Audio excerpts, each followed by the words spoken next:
అందరికీ నమస్కారం. సంక్రాంతి పండగ మనకి ప్రతి సంవత్సరం జనవరి 13, 14, 15 తేదీల్లో మాత్రమే వస్తుంది. ఎందుకు ఎప్పుడు ఒకటో తేదీలో వస్తుంది అని ఎవరికైనా తెలుసా? మీలో ఎవరికైనా తెలిస్తే కామెంట్‌లో చెప్పగలరు. బేసిక్‌గా ఈ సంక్రాంతి పండుగని మన తెలుగు రాష్ట్రాల్లో ఎలా జరుపుకుంటామో మనందరికీ తెలుసు. ఇక్కడ సంక్రాంతికి పండగకి ఉన్న ప్రత్యేకత ఏమిటి అంటే, ఈ పండగని మనం మాత్రమే కాదు, దేశం మొత్తం ఈ పండగని వివిధ రకాల పేర్లతో జరుపుకుంటాము. అదేవిధంగా తమిళనాడులో పొంగల్ అనే పేరుతో పిలుస్తారు.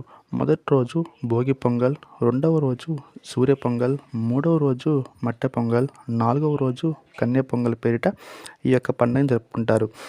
ముఖ్యంగా తమిళనాడులో సంక్రాంతికి జల్లికట్టు అనే ఆట ఆడతారు. ఈ ఆట అక్కడ చాలా వినోదభరితంగా ఉంటుంది.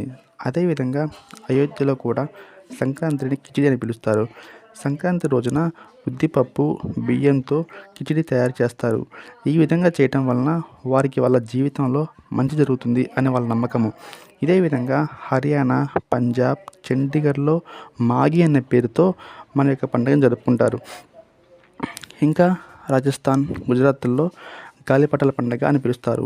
ఈ రాష్ట్రంలో పెద్ద ఎత్తున గాలిపటాలు ఎగరవేస్తూ తమ ఆనందాన్ని పంచుకుంటారు. చూశారు కదా ఫ్రెండ్స్, భాషతో, ప్రాంతంతో సంబంధం లేకుండా అందరూ కలిసి చేసుకునే పండుగ మన సంక్రాంతి.